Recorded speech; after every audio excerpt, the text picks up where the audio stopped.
sobre esse debate tão tensionado, que é a questão da diversidade sexual na escola, a questão da raça, gênero, sexualidade, que é a relação com a educação, né?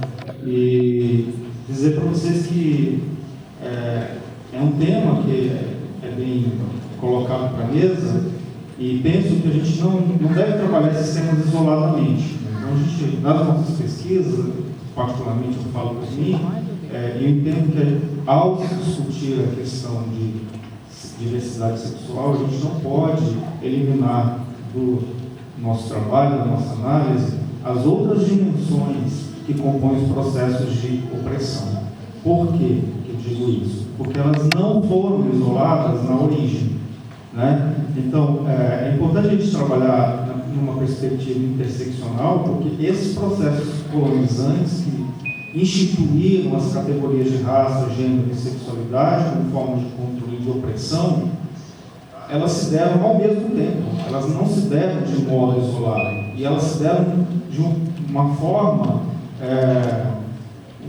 um duplo movimento, um movimento horizontal e um movimento vertical. No movimento horizontal, você tem a colonização de territórios, você tem a ocupação de vastos espaços territoriais e a retirada dos recursos desses espaços territoriais, a contaminação das águas, a derrubada das florestas, a demarcação de fronteiras, a cerca, delimitando os territórios, impedindo as pessoas do seu livre trânsito. Então, a gente está falando aqui de um processo de colonização que se deu de uma maneira horizontal, mas também se deu de uma maneira vertical, porque corpos, mentes, desejos, afetos, saberes também foram colonizados. Então, nessa relação horizontal e vertical, se estabelece toda uma base de deslegitimação dos corpos, de mentes, saberes e desejos, a partir de vieses que são racistas, misóginos, LGBTfóbicos, opressivos na sua origem. Basta lembrar quem é que ocupou esse espaço aqui em 1500. Quem veio para cá? Qual era o papel das mulheres nessa ocupação? Qual foi o papel atribuído a indígenas? Qual foi o papel atribuído a negros e negras? Esse espaço ele foi colonizado por uma hegemonia identitária, racial, ideológica e religiosa. E essa hegemonia, ela instituiu esses processos. Para eu poder ocupar esse território, eu preciso também desocupar as potencialidades dos sujeitos, enquanto sujeitos. Então, eu transformo os outros desse processo, aqueles que não fazem parte da hegemonia, em quase nada. E a estratégia para fazer isso são os processos de opressão. Então, para falar de gênero, raça, classe, a gente tem que entender que essas três dimensões, e não só essas três dimensões, mas a gente poderia incluir outras dimensões, a dimensão do corpo também, ela não é algo que está ausente da instituição da educação, não é algo que está ausente das relações sociais, não é algo que está fora do indivíduo. Faz parte de cada um de nós e faz parte das escolas também. Então a gente precisa entender que essas relações de gênero, raça e classe fazem parte dos processos educacionais e nos processos educacionais e na escola essas relações elas são derivadas de tensões. Então a gente precisa discutir essas tensões, né? E entender que numa sociedade como a nossa, que é fundamentalmente uma sociedade colonizada, ela se efetiva pela diversidade. Então a gente tem que trabalhar no sentido de pensar as nossas relações, os nossos processos educativos, principalmente entendendo a diversidade como um fenômeno que garante a riqueza, que garante a nossa forma de existir num mundo diferente de outras sociedades que não são marcadas pela diversidade. Sociedades onde grupos sociais conseguiram manter sua hegemonia e fazer com que os outros aspectos da diversidade ocupassem nichos específicos. Eu acho que a gente tem que recuperar o espaço de trânsito dos outros na sociedade, não deixar que uma política como essa desse governo atual reguetizar, vamos colocar assim, os outros desse processo, colocar os outros em guetos, ou silenciar nossos corpos, nossas falas, nossos desejos, que é isso que eles fazem com esses processos. A Damares, ontem, ela fez uma cena que é claramente um exemplo disso, né? Quando ela vai falar de um programa de violência contra a mulher, ela não fala. Qual é o recado que ela está dizendo? Mulher não fala. É isso que ela diz.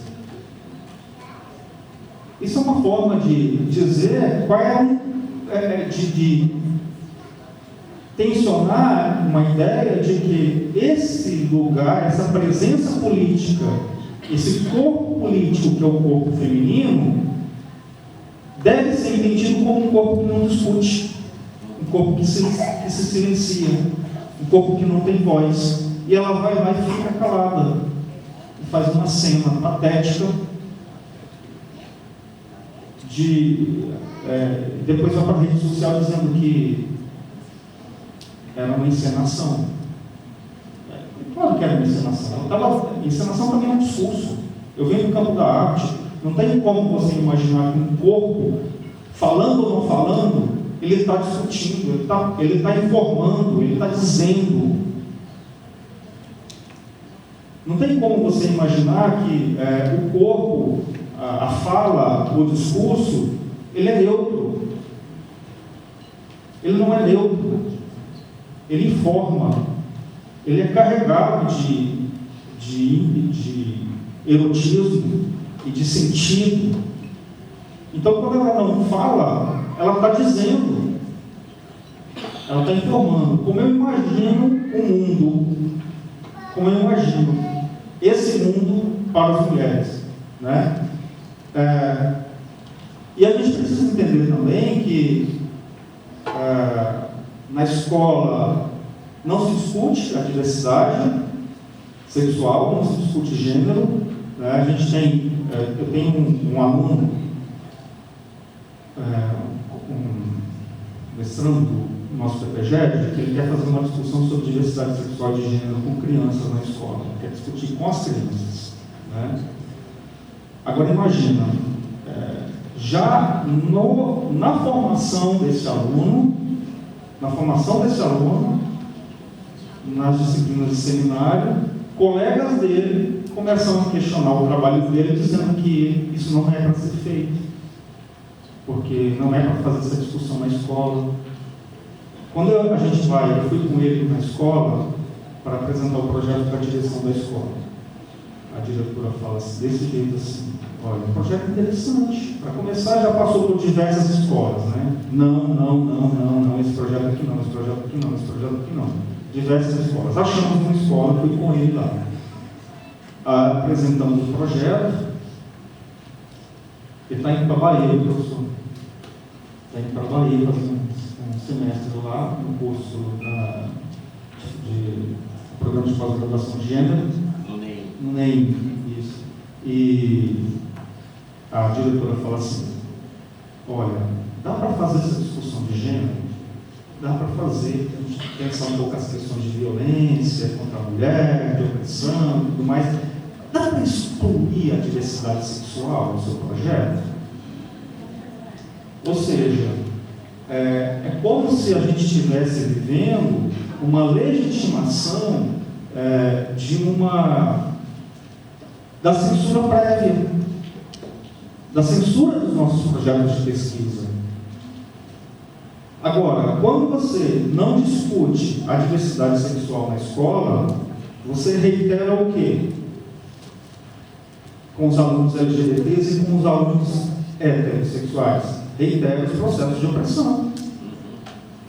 Você gera a manutenção desses processos de opressão, porque você não está mostrando para as pessoas que existe a diversidade e que essa diversidade ela tem que ser entendida com respeito, com segurança, e não como processo, não como opressão, porque historicamente nós LGBTs somos colocados numa situação de ponta de lança, sendo oprimidos, né? Nesse sentido, é possível afirmar que as pessoas ainda não foram definitivamente educadas para lidar com as diferentes identidades, culturas que circulam no nosso meio, pois ainda temos dificuldade de trabalhar com a diversidade, com sociedades plurais, tendendo a equalizar, homogeneizar, rotular e classificar. Um pouco o que o Michael Apple chama de particularismo aritmético, ou seja, eu até permito que se discuta elementos relacionados à diversidade num dia do ano letivo. Então eu coloco o dia do índio, o dia da consciência negra, mas isso gera esse particularismo aritmético. Você particulariza, mas colocando dentro de caixinhas, dentro de cômodos, né? Enquanto que a gente tem que entender que dentro do espaço da escola a gente tem que pautar uma prática política de diversidade radical e não de particularismos, e não de particularismo aritmético, né? Porque a gente tem que entender que o papel da educação é de construir saberes que reconhecem a pluralidade que compõe a sociedade, ao mesmo tempo admitindo que existe sim assimetria de poder, existe sim desigualdades que são estruturais nessa sociedade. Quando eu falei lá dos processos de colonização, que é um processo de ocupação territorial de base econômica, de base estrutural, esse processo de ocupação, ele também se deu a partir de uma perspectiva de desigualdade cultural, desigualdade social, desigualdade de identidades, né? Então, o aspecto da desigualdade estrutural está diretamente relacionado com a cultura, a sociedade e as identidades, né? Isso, por que isso tangencia tanto os conservadores, né? Por que isso gera tanto medo, tanto pavor, né? Richard Strauss fala de pânico moral, eu acho que vai para além de pânico moral, né? Porque, na verdade, a gente está falando de disputa por hegemonia. A gente está falando de um grupo que se consolidou no processo histórico a partir de uma hegemonia patriarcal, misógina, machista, LGBTfóbica e racista. Enquanto que os outros estão há 500 anos disputando uma hegemonia por uma sociedade plural, por uma sociedade radicalmente democrática e por uma sociedade eivada de justiça social e justiça econômica. É um outro projeto de sociedade. O projeto de sociedade que está imposto pela hegemonia e um projeto de sociedade que é trabalhado no cotidiano das nossas falas, que questiona esse projeto imposto e que busca um outro modelo de sociedade. Um outro modelo de sociedade pautado na justiça, pautado na justiça econômica, na justiça social, pautado na liberdade, e pautado na democracia. As práticas do atual governo mostram que eles não são democráticos, porque um governo que impede o diálogo e sufoca, por exemplo, uma forma de impedir o diálogo, sufocar a produção de ciência. Isso é uma forma de impedir o diálogo. Um governo que implementa ou que abertamente uma prática de entender a educação como um processo neutro, o ministro da Educação falou assim: eu quero ser atendido por um enfermeiro que não tenha participação em movimento sindical.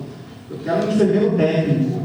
Veja que esse é um discurso, não é um discurso neutro, não é? Ele não está falando de um enfermeiro neutro. Ele está falando de um enfermeiro que foi tirado dele o poder de participação política. Então, ele está falando de um modelo de sociedade não democrático. Ou seja, a gente está vivendo hoje num momento onde o sentido de democracia está sendo colocado, ele está sendo revisionado, né, por uma prática política antidemocrática. Eles são altamente antidemocráticos, enquanto que nós temos as nossas falas e reconhecemos as limitações das nossas falas e reconhecemos que as nossas falas elas são falas políticas. Nós pautamos as nossas ações pela democracia, pelo diálogo, né? Penso que uma das formas de fazer isso é levantar questionamentos tais como, né, de que forma a representação, a forma como o outro foi representado, a forma como pessoas e grupos sociais foram discutidas, né? Por quem esses outros são representados? Por quem representa a mulher na atual conjuntura? Quem representa o LGBT na atual conjuntura? Quem representa o negro na atual conjuntura? Né? E por que representa dessa forma? Né? Como os grupos sociais, diferentemente, se interessam por essas representações? Como elas podem ser dessignificadas, desconstruídas ou ressignificadas por nós? Né? Como essas representações marginalizam, discriminam pessoas ou grupos com menos poder?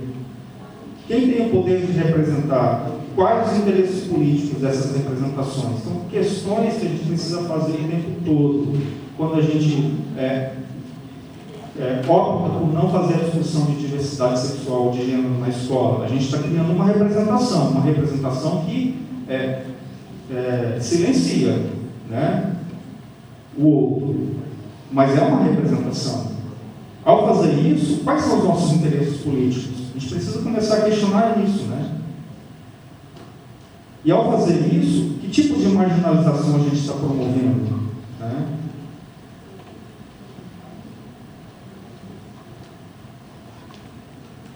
A gente tem que entender que o aspecto mais crítico da educação reconhece as diferenças, mas não fica só nisso. E o professor Eliseu fala isso, não é só um reconhecimento da diferença. É se comprometer com uma prática de transformação da realidade social. Não é só reconhecer a diferença. É se comprometer com uma prática de mudança social e denunciar os mecanismos que estabelecem as desigualdades, que oprimem, silenciam sujeitos e grupos com menos poder. Porque a gente tem que entender que não cabe a nós que estamos em processo de formação, educadores, pedagogos, arte-educadores e outros sujeitos, não dá para a gente admitir que as nossas posições elas são naturalizadas. Isso não cabe mais. A gente tem que começar a entender a história dos nossos discursos. Os nossos discursos, eles não são naturalizados, eles não são neutros, eles são sempre discursos políticos.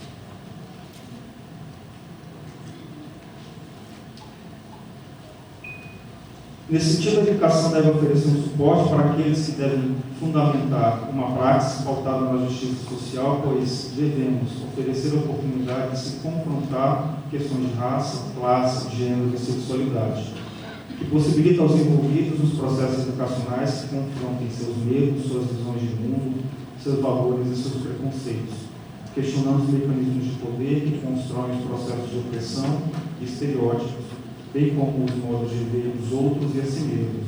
Recentemente eu li um texto do Michael Apple, que fala sobre política de branquitude e... política de branquitude e conservadorismo, uma coisa assim.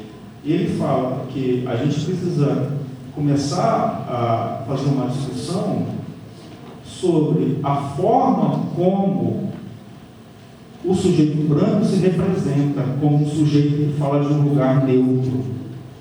E falando de um lugar neutro, ele entende que o seu discurso ele não tem um efeito político racista. E tem.